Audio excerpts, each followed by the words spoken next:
እኔ የሚገርመኝ በኑሮ ውድነት ቲማቲም እንቁላል የሚጨምር ብቻ ነው የሚገርመኝ። ዶሮን ሲያታልሏት ጥብስ አድርገው በሏት ብለኛለች አያቴ። ይሄ ደግሞ ለቸኮለ ሰው ብቻ ነው። ወዲያው 1 ደቂቃ ማይፈጅም ይሄኛው ለመስራት። ኦኬ 2 ደቂቃ ወይ 3 ደቂቃ።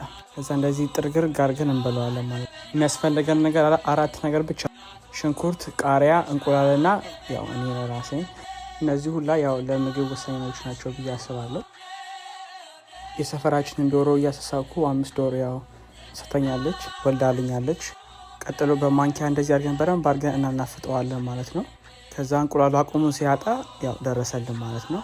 ከዛ ትንሽ ዘይታችንን ፈሰስ እናደርግና ሽንኩርታችንን እንደበላልቀዋለን። ልክ ሽንኩርቱ እንደናንተ ትንሽ እየጠወለግ ሲል ቃሪያውን ጨምረን በደንብ አድርገን እንጠባብሳተዋለን። ከዛ በኋላ በደንብ አድርገን ከቆነጠጥነው በኋላ እንቁላላችንን ፈሰስ እናደርጋታለን እንዲያርገን። ከዛ ቀጥሎ የምንጨምረው ቅቤያችንንና ጨው ነው ማለት ነው። ጨው እንደዚህ አድርገን ካዘነብን በኋላ በስሱ እንደዚህ አድርገን እንዳባብሰዋለን ማለት ነው።